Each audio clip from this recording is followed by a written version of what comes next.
प्रदेश कांग्रेस प्रभारी अजय माकन के राजस्थान दौरे पर।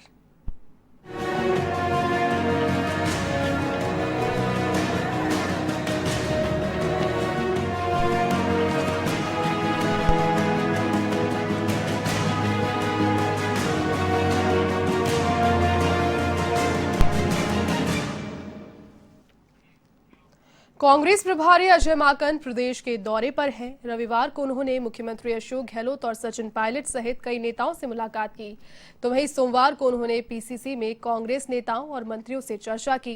इस दौरान प्रभारी मंत्रियों से अपने अपने जिलों से लेकर फीडबैक भी लिया, तो वहीं पीसीसी अध्यक्ष गोविंद सिंह डोटासरा इस दौरान उनके साथ उपस्थित रहे। पीसीसी अध्यक्ष गोविंद सिंह डोटासरा साथ उनके मौजूद हैं। यहां पर कांग्रेस के तमाम वरिष्ठ जनों के साथ में 1-to-1 उनकी मुलाकात का कार्यक्रम। अजय माकन और डोटासरा मीडिया से भी रूबरू होंगे। कांग्रेस प्रभारी अजय माकन का प्रदेश दौरा। बता दें आपको कि प्रदेश प्रभारी की जिम्मेदारी मिलने के बाद में पहली दफा राजस्थान में आए हैं और गर्मजोशी के साथ जो कार्यकर्ता है पार्टी के, वो स्वागत के लिए काफी ज्यादा उतारू है और काफी ज्यादा गर्मजोशी से उनका स्वागत भी किया। वरिष्ठ जन जो है कांग्रेस के बड़े नेता, बड़े चेहरे कांग्रेस के, उनके साथ में 1-to-1 उनकी मुलाकात आज रही। अजय माकन और पीसीसी अध्यक्ष गोविंद सिंह डोटासरा कुछ देर में मीडिया से भी मुखातिब होंगे और वरिष्ठ कांग्रेस नेताओं और मंत्रियों से मुलाकात का चूंकि कार्यक्रम है, पीसीसी कार्यालय में 1-to-1 अजय माकन बात करने वाले हैं। उनके साथ में पीसीसी के नए चीफ गोविंद सिंह डोटासरा भी मौजूद हैं। काफी ज्यादा जिम्मेदारियां इस बार अपने कंधों पर लेकर राजस्थान में आए हैं अजय माकन। याद दिला दें आपको कि पिछली दफा जब राजस्थान में आए थे तो पर्यवेक्षक के तौर पर आए थे। इस बार बिल्कुल नई जिम्मेदारी के साथ में और पूरे प्रदेश प्रभारी का भार और जिम्मेदारी अपने कंधों पर लेकर आए हैं। पार्टी के सामने जिस प्रकार की सारी चुनौतियां और रणनीतियां बनी है, जिस प्रकार का सियासी संग्राम, पॉलिटिकल ड्रामा राजस्थान में पनपा, उसके बाद में तो कहीं ना कहीं आलाकमान ने जो बागडोर है राजस्थान को बटोरने की, राजस्थान की सियासत, साथ में कांग्रेस पार्टी को इकट्ठा करके बटोरने की, उसकी जो कमान है वो अजय माकन के हाथों में सौंपी है।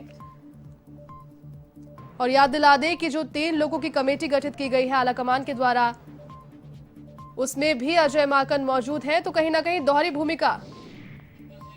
इसी खबर पर अधिक अपडेट के लिए सहयोगी पिंटू सिंह नरूका फोन लाइन पर जुड़ चुके हैं। पिंटू, पीसीसी कार्यालय में 1-to-1 बातचीत वरिष्ठ कांग्रेस के नेताओं के साथ में अजय माकन की जारी है। इसके बाद बताया जा रहा है कि मीडिया के साथ भी मुखातिब होंगे। इसके अलावा क्या कार्यक्रम की अपडेट?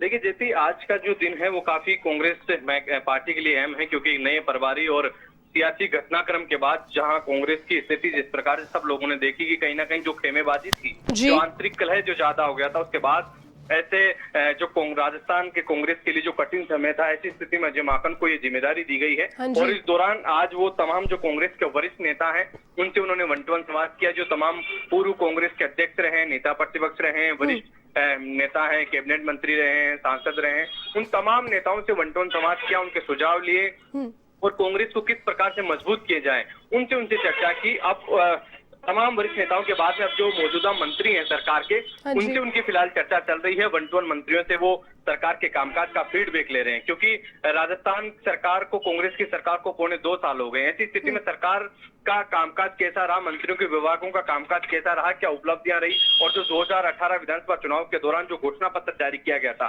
उस घोषणा पत्र के अनुरूप क्या विभागों में जो वादे किए थे उनका क्रियान्वयन हुआ या नहीं हुआ, कितना अमल हुआ है उन पूरी घोषणाओं पे, उन सब चीजों को लेकर प्रभारी अजय माकन मंत्रियों से फीडबैक ले रहे हैं। मंत्री अपने अपने विभाग का लेखा जोखा रख रहे हैं, जो भी उपलब्धियां हैं वो रख रहे हैं, और जो घोषणा पत्र में जो संबंधित विभाग से जो बड़े मुद्दे थे उनमें अब तक कितना काम हुआ है वो उनके सामने रख रहे हैं। तमाम मंत्रियों से चर्चा करने के बाद, फीडबैक लेने के बाद अजय माकन एक रिपोर्ट तैयार करेंगे। कांग्रेस के वरिष्ठ नेताओं के जो सुझाव है उनकी रिपोर्ट तैयार करेंगे और घोषणा पत्र में सरकार का कितना कामकाज हुआ है, कितना इंप्लीमेंट हुआ है, किस विभाग में कितना काम हुआ है, कौन सी बड़ी योजनाएं हैं जो काफी जनहित की है, जनता को प्रभावित करती है, कोई बड़ी उपलब्धि है, उन सब का एक खाका तैयार करके वो राष्ट्रीय नेतृत्व के सामने रखेंगे। फिलहाल 1-to-1 मंत्रियों से संवाद जारी है।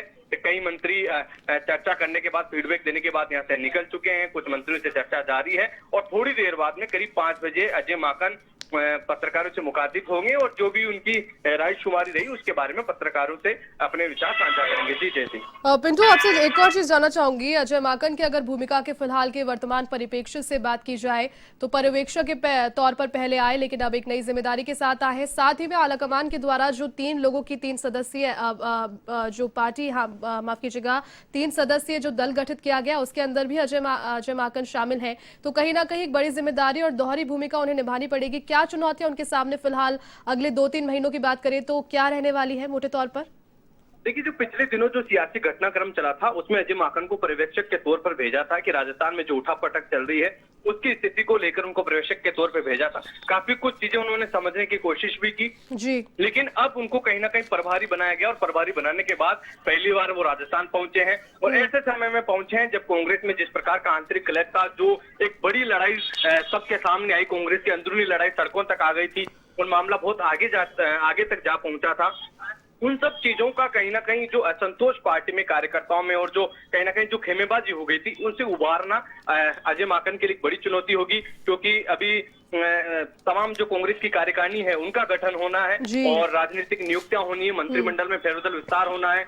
तो कहीं ना कहीं आगे और भी ज्यादा असंतोष उत्पन्न हो सकता है। क्या माकन इस असंतोष को रोकने में सफल होंगे? जो पहले असंतोष हुआ उनको खत्म करने में सक्षम होंगे और जो कांग्रेस को एकजुटता और एकमुखी करने में सफल होंगे? एक बड़ी चुनौती उनके सामने है। लेकिन उन्होंने आते ही तमाम नेताओं से संवाद का प्लान बनाया। 4 दिवसीय दौरा है, 3 दिन तक लगातार वो तमाम नेताओं से उनके सुझाव जानेंगे, मंथन करेंगे, उनके विचार जानेंगे, फीडबैक लेंगे कि क्या स्थिति कांग्रेस की है और आगे क्या करना चाहिए। वो चाहते हैं कि तमाम जो वरिष्ठ नेता हैं उनके सुझाव भी लिए जाएं, जनप्रतिनिधियों के सुझाव भी लिए जाएं, ताकि कांग्रेस को फिर से मजबूत किया जाए और जो असंतोष है वो दूर किया जाए, ताकि आने वाले विधानसभा चुनाव में 2023 में कांग्रेस एकमुखी हो, एकजुट हो, ये उनकी कोशिश रहेगी। इसीलिए वो तमाम जनप्रतिनिधियों से और वरिष्ठ नेताओं से संवाद कर रहे हैं। जी पिंटू, अगर आज 31 अगस्त की शाम 4 बजे तक की बात की जाए तो जितने भी वरिष्ठ जनों के साथ में, कांग्रेस के वरिष्ठ जनों के साथ उन्होंने मुलाकात की, कौन से वो बड़े चेहरे रहे और क्या फीडबैक मोटे तौर पर फिलहाल बातचीत में निकलकर सामने आया, इसकी कुछ जानकारी?